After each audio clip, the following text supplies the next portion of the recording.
प्रिय बच्चों, आपका पुनः स्वागत है। आज हम लोग कक्षा 8वीं की एडग्रेड अभ्यास पुस्तिका सामाजिक विज्ञान का अध्याय 2 का कंप्लीट सॉल्यूशन देखने वाले हैं। इसके पहले कि हमने वीडियो सभी कंप्लीट कर दिए हैं। हमने संस्कृत का भी पूरा कंप्लीट सिलेबस आपके लिए डाल दिया है और उसी के साथ मैथ्स का भी और इंग्लिश का भी कंप्लीट हो चुका है। अब ये हमारी सामाजिक की श्रृंखला चल रही है जिसमें हमारे कुछ वीडियो रह गए हैं, हम उन्हीं को डाल रहे हैं। तो आप चैनल के प्लेलिस्ट में चले जाइए, वहाँ से आपको पूरे सिलेबस मतलब कि कंटिन्यू अध्याय वाइज मिल जाएंगे। तो चलिए हम लोग स्टार्ट करते हैं। प्रिय बच्चों, कक्षा 8वीं सामाजिक विज्ञान एडग्रेड अभ्यास पुस्तिका में पार्ट 2 जो आज हम लोग करने वाले हैं, उसमें हमारी जो पुस्तक है हमारा अतीत, उसके अंतर्गत जो थर्ड भाग था उसका जो अध्याय 2 है। अध्याय 2 का यहाँ पर आपको नाम दिख रहा होगा, व्यापार से साम्राज्य तक कंपनी की सत्ता स्थापित होती है। यह अध्याय आपने पूर्णतः समझ लिया था, हमने इसे समझा दिया था। अब हम लोग यहाँ पर लेके आए इनके प्रश्न उत्तरों को। जैसे पहला प्रश्न है, किस पुर्तगाली यात्री द्वारा भारत तक पहुंचने के लिए समुद्री मार्ग का पता लगाया था? यानी कि जो एक यात्री था जो समुद्र के मार्ग से आया था, जिसे समुद्री यात्री के नाम से जाना जाता था, आपको पता है बच्चों, तो उसका नाम क्या था? वास्को दी गामा। पुर्तगाली यात्री द्वारा भारत तक पहुंचने के लिए समुद्री मार्ग का पता लगाया गया था। तो क्या नाम याद रखेंगे बच्चों आप लोग? उसका नाम याद रखेंगे आप, वास्को दी गामा। वास्को डी गामा भी कभी कभी लिखा आपको मिलेगा, तो वो भी सही है और यह भी सही है। तो ठीक है बच्चों, पहले का उत्तर क्या हो जाएगा हमारा? वास्को दा गामा।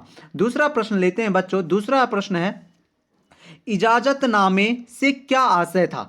इजाजतनामा एक कंपनी, व्यापारिक कंपनियों से संबंधित था, उससे क्या आशय था? देखिए, इजाजतनामे का मतलब यह था कि इंग्लैंड की कोई और व्यापारिक कंपनी इस इलाके में ईस्ट इंडिया कंपनी से होड़ नहीं कर सकती, मतलब कि उससे आगे नहीं बढ़ सकती है। ये था इजाजतनामा।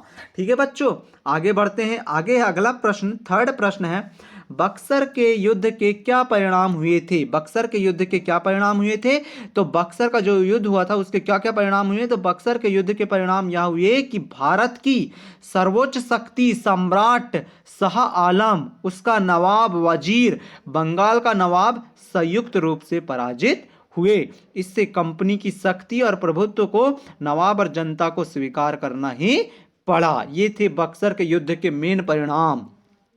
ठीक है, आगे देखिए अगला प्रश्न क्या कह रहा है। अगला प्रश्न कह रहा है बच्चों आपसे, पानीपत की तीसरी लड़ाई, पानीपत की तीसरी लड़ाई क्यों महत्वपूर्ण है? हमें बताना है पानीपत की तीसरी लड़ाई क्यों महत्वपूर्ण है। तो बच्चों यहां पर देखिए, पानीपत की जो तीसरी लड़ाई जो हुई थी वो अहमद शाह अब्दाली के बीच के साथ जो हुई थी, उसमें देखिए क्या कह रहा है उत्तर। पानीपत की तीसरी लड़ाई अहमद शाह अब्दाली और पुणे के सदाशिवराव भाऊ पेशवा के मराठों के बीच लड़ा गया था। इस लड़ाई में मराठों की हार हुई थी, जो इतिहास की सबसे बड़ी हार कहलाती है। कभी आपसे पूछे इतिहास की सबसे बड़ी हार कौन सी है, तो इतिहास की सबसे बड़ी हार थी मराठों की हार, जो पानीपत के युद्ध के दौरान आई हुई थी। अगला प्रश्न देखें। अगला प्रश्न है, पांचवा प्रश्न है, यूरोप के बाजारों में भारत की किन वस्तुओं की मांग अधिक थी? यूरोप के जो बाजार थे उनमें भारत की जो वस्तुएं थी, तो ऐसी कौन सी वस्तुएं थी जिनकी मांग अधिक थी?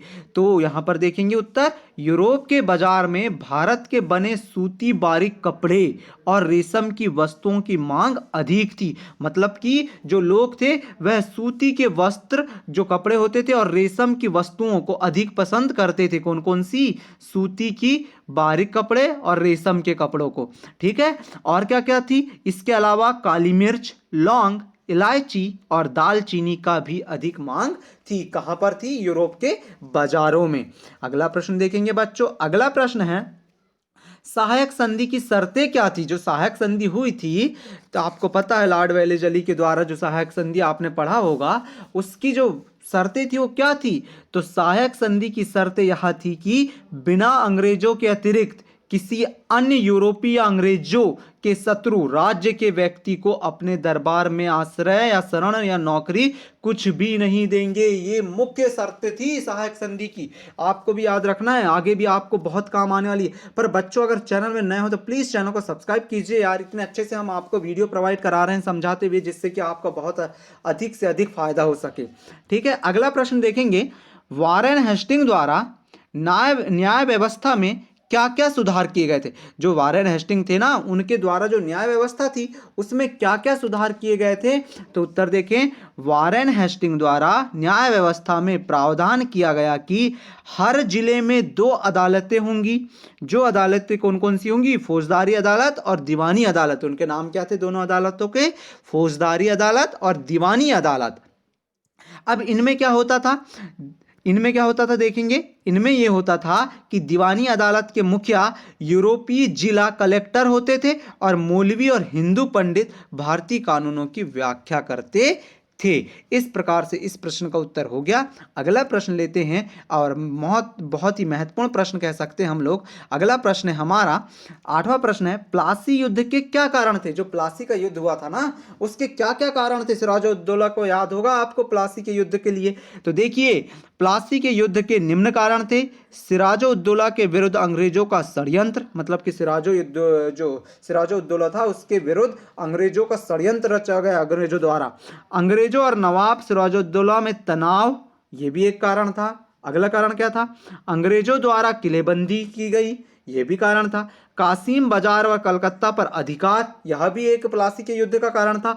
और काल कोठरी की घटना, काल कोठरी की घटना क्या है मुझे कमेंट करके बताइए आप लोग, आपने कितना पढ़ा या देखते हैं। चलिए बच्चों, कमेंट करके जल्दी से बताइए काल कोठरी की घटना क्या थी जो प्लासी के युद्ध का कारण बनी हुई थी।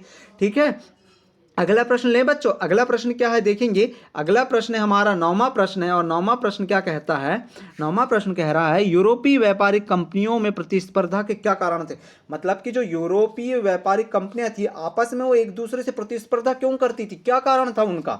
तो यूरोपीय व्यापारिक कंपनियों में प्रतिस्पर्धा के निम्न कारण थे। पहला, सभी कंपनियां एक जैसी चीजें ही खरीदना चाहती थी, मतलब कि उसके पास जो अच्छी थी कि वही सब कंपनियां उसी को खरीदने में लगी हुई थी।